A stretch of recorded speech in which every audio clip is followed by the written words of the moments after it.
Now that spring is upon us and I can finally watch that one which I'm definitely going to watch, the one whose first installment I have to watch, and that one which I'm only going to watch because I need to refill my bank of Sword Art Online jokes, let's reflect on what happened in the winter season. I'll only be talking about the anime which I talked about in my Winter 2018 First Impressions video, so if you're wondering why I'm not talking about Darling in the Franxx, it's because I really couldn't give a Franks about it. Forced puns.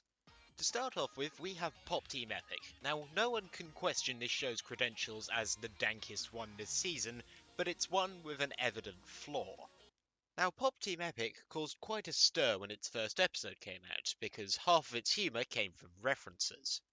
People then assumed that the rest of the show would also be entirely reference-based, but instead the show went for a more random style of humour, which is great, but it was contrary to what we expected. But that's not to say that the show is devoid of references thereafter, because any one sketch can reference everything from Blade Runner to Your Name to... Okay, I'm not exactly sure about this, but just for safety, I'm gonna put this up here. So I recommend Pop Team Epic because it's quite funny, and I suggest you watch it immediately, only because it'll fall out of the public conscience if it doesn't get any kind of follow-up in the next few years. Also, they need to do their own version of Blood Brothers. He said my eyes were deep blue pools, my skin as soft as snow. He told me I was sexier. Marilyn Monroe. But now let's talk about Devilman Crybaby, a show I am definitely late to the party on, but I don't care, it's a pretty good party nonetheless. Or at least I think it is. I don't know, I'm not the kind of person who gets invited to parties, as you can probably tell. Devilman Crybaby tells the story of Akira, a kid who becomes a half-demon, half-human hybrid known as Devilman. He is the drum and bass father, gone in like Gaza, don't wear Gucci, don't wear Prada, when he has sex he likes to push it in harder, and when he nuts it goes into the rafters. This show is pretty addictive, like Candy Crush Saga. I'll stop now. It starts out as a mere superhero origin story, but it has enough visual flair to keep the audience interested. However, it eventually evolves into something much more apocalyptic, and so I definitely enjoyed the climax. Not entirely unlike Akira. Thankfully, with the advertising Netflix gave it, this managed to become a hit with everyone for something that would have been doomed to fail without the publicity.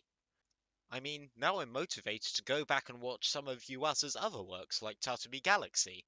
But I appear to be the only person who's had this urge because everyone's gone back into watching things that are only in MAL's top 20 most popular. And this'll all be mine? Everything. Everything the light touches. What about that shadowy place? That's beyond our borders. You must never go there, Simba.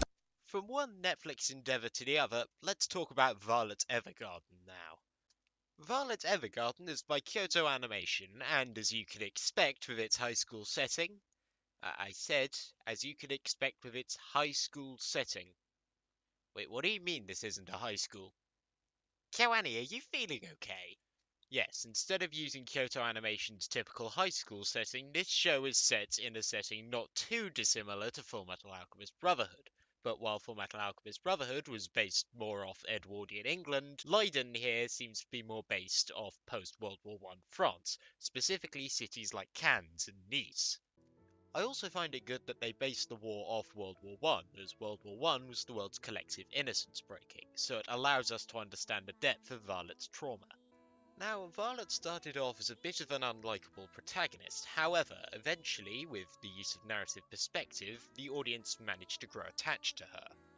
Each episode focuses on Violet's clients, meaning that she has to learn more about them as the episode progresses, just like the audience, so we form a connection with Violet, and we actually feel for her when she finds out the mage is dead in episode 7.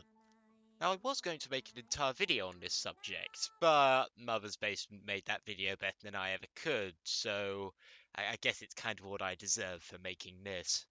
As for the ending, I don't think that it's Gilbert who's behind the door, or at least I hope it isn't, because the entire point of Violet Evergarden is learning to move past the horrors of what happened in the war, which is symbolised by the memory of Major Gilbert. By having him turn out to be alive, it would betray all the themes the show had been working towards, although it isn't unlike Kyoto Animation to make an ending which undermines the things the show had been going for. But with KyoAni making a drama about the ethics of war, who is going to fill the power vacuum left by our need for cute girls doing cute shit? Well, thankfully, that power vacuum has been filled by Madhouse, with my favourite show of the season, A Place Further Than the Universe.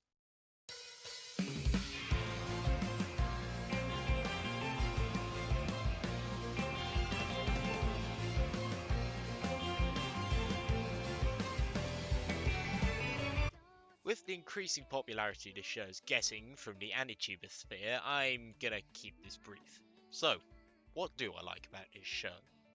Well, to begin with, this show has a great cast doing roles that they don't normally play. The cast is headed by Kana, my voice sounds like ASMR, Hanazawa, and Inori, my characters look adorable while eating Minase. Instead of having Minase be the serious one and Hanazawa be the cute one, they instead reverse the roles, although that's not to say that each character doesn't have their moments of seriousness and cuteness. The characters have large character arcs and all feel believable, but they also manage to have a lot of cute moments as well. I was invested in this show from the word go, and each episode managed to top my already heightened expectations. If I had to pick a favourite episode that doesn't include spoilers, I'd pick the one in Singapore, mainly because I've actually been to some of the locations they went to.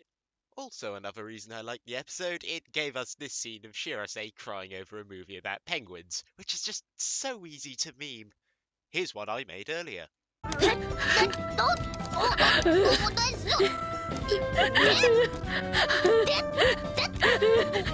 Now you're probably wondering, why aren't you spoiling anything? I mean, you've just spoiled Violet Evergarden and Devilman Crybaby, two of the biggest shows of the past season. Well, here's why. You see, A Place Further Than the Universe hasn't got as much popularity as the last three shows I've just talked about, and I think that's a crying shame because this show has done something truly important. I'm not spoiling anything because I want you, yes, you watching this video, to go and watch A Place Further Than the Universe if you haven't, because of how important it is. In a season where we learn that something as bizarre as Pop Team Epic can somehow become popular, how old franchises like Devilman can get rebooted and still get mainstream success, how studios like Kyoto Animation can completely change gears and make something like Violet Evergarden and still make really good shows, I think that A Place Further Than the Universe has the most to offer. Because it teaches us that pudding is a drink. If you watch the show and gain this ideology, we will usurp the current foundations of the world and elect Kimari as our new sovereign. Well, wouldn't you look at that? Someone's actually made genuine calculations into the proportions of pudding in this show. Don't you just love it when genuine analysis gets bogged down by shitty jokes?